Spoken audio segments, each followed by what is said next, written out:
दोस्तों, ये कहानी एक ऐसी अपाहिज लड़की की है जिसका उसके गांव के सभी लोग फायदा उठाते हैं और उसके साथ गलत काम करते हैं। तो कहानी की शुरुआत में हम इप्सी नाम की एक लड़की को देखते हैं जो कि हमेशा की तरह अपने रूम में अपने बेड पर लेटी हुई थी। इप्सी एक अपाहिज लड़की है जिस वजह से वो चल नहीं सकती और पूरे दिन अपने बेड पर ही लेटी रहती है। तभी उसके रूम में कुछ बदमाश लड़के आ जाते हैं और उसको इधर उधर टच करने लगते हैं। अब क्योंकि इप्सी इस घर में अकेली ही रहती थी, इसलिए उन लड़कों को वहाँ पर रोकने वाला कोई नहीं होता। कुछ देर बाद वो लड़के वहाँ से चले जाते हैं और फिर वहाँ पर एक लेडी जायुंग आती है जो कि एक सोशल वर्कर है। इस लेडी का काम इप्सी का ध्यान रखना है, पर ये यहाँ पर आते ही अपनी भड़ास इप्सी के ऊपर ही निकालने लगती है। दरअसल ये रोज इप्सी के साथ ऐसा ही करती थी, उस पर चिल्लाती थी, उसे मारती थी और उसे कई तरह से मेंटली टॉर्चर करती थी। फिर कुछ देर बाद वहाँ पर एक डॉक्टर आता है जिसको रोज इप्सी का चेकअप करने के लिए रखा गया था, पर ये डॉक्टर भी बाकियों की तरह ही इप्सी का फायदा ही उठाता है। वो उसे अलग अलग जगहों पर टच करता है और उसके ऊपर हमेशा अपनी गंदी नजर रखता है।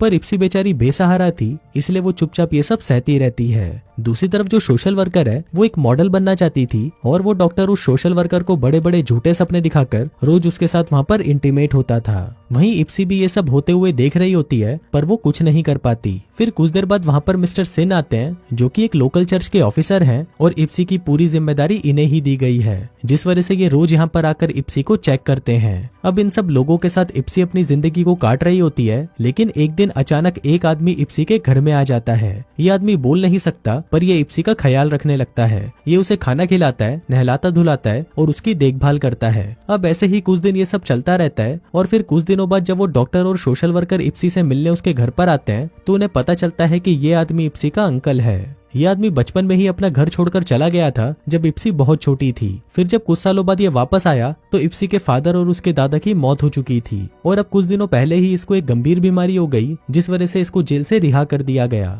अब अंकल के आने से इप्सी बहुत ज्यादा खुश रहने लगी थी, क्योंकि अब उसके पास कोई तो था जो सच में उसकी फिक्र करता था और उसकी देखभाल करता था। पर वही हम देखते हैं कि अचानक डॉक्टर और उस सोशल वर्कर को इप्सी के अंकल से प्रॉब्लम होने लगती है। वो डॉक्टर ऑफिसर से कहता है कि ये अंकल रेपिस्ट है और खूनी है, इसको हम अकेले इप्सी के साथ नहीं छोड़ सकते। अब ये डॉक्टर ऐसा इसलिए बोल रहा था क्योंकि अंकल के आ जाने से अब डॉक्टर इप्सी के साथ कुछ भी गलत नहीं कर सकता था। पर वही मिस्टर सिन को इन चीजों से कोई प्रॉब्लम नहीं थी और वो उसके अंकल को इप्सी के साथ रहने की परमिशन दे देते हैं। इसके बाद इप्सी और अंकल साथ रहने लगते हैं, लेकिन वो अंकल भी काफी हद तक उन बाकी लोगों की तरह ही था। वो पूरी रात टीवी पर गंदी गंदी फिल्में देखता और जबरदस्ती इप्सी को भी अपने साथ दिखाता और इसके साथ ही उसकी गंदी नजर इप्सी पर हमेशा रहती थी।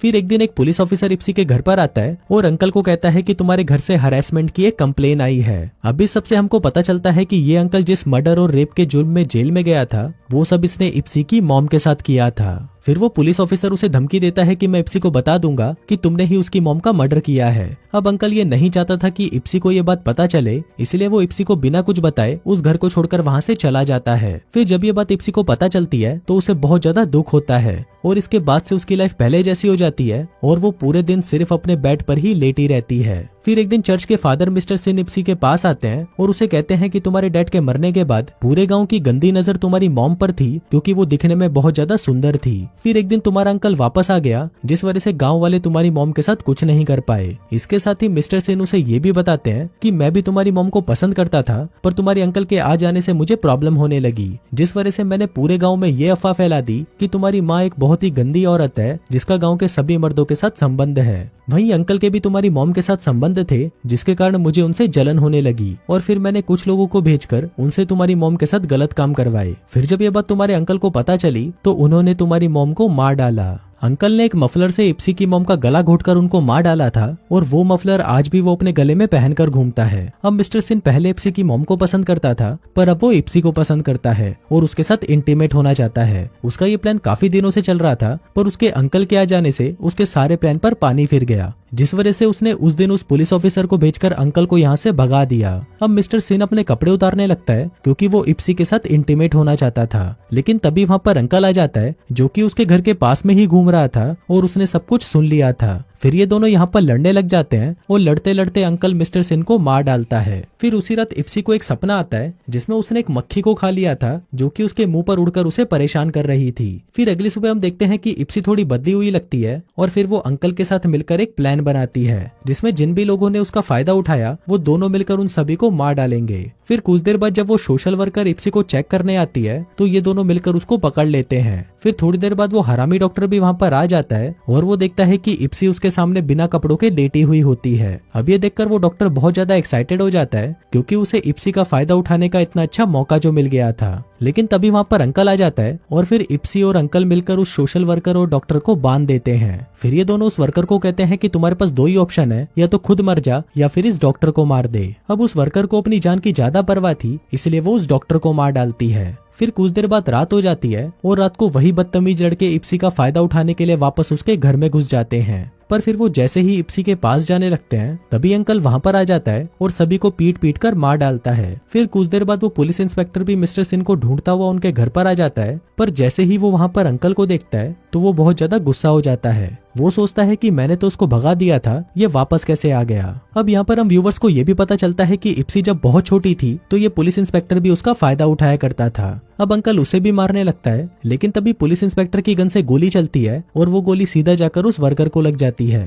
इसके बाद पुलिस इंस्पेक्टर और अंकल भी आपस में लड़ते हुए मारे जाते हैं। अब इप्सी पूरे घर में अकेली बच गई थी और फिर वो अपनी बॉडी को घसीट घसीट कर घर से बाहर निकालती है और खुली हवा में आकर सांस लेती है। अब इस फिल्म में हमने देखा कि एक अपाहिज होने के बाद भी इप्सी ने उसका फायदा उठाने वाले लोगों को सजा दी और उनको मार डाला। इप्सी ने जब अपने ड्रीम में देखा कि वो एक मक्खी को खा गई जो उसे परेशान कर रही थी तो वो मक्खी प्रेजेंट करती है उन गाँव वालों को जिसने उसका फायदा उठाया था और अब इप्सी की बारी थी उनसे अपना बदला लेने की। तो दोस्तों इसी तरह से ये कहानी यहीं खत्म हो जाती है। बाकी दोस्तों आपको वीडियो कैसा लगा मुझे नीचे कमेंट करके जरूर बताना। मैं मिलता हूँ आपसे अगले वीडियो में, तब तक के लिए बाय।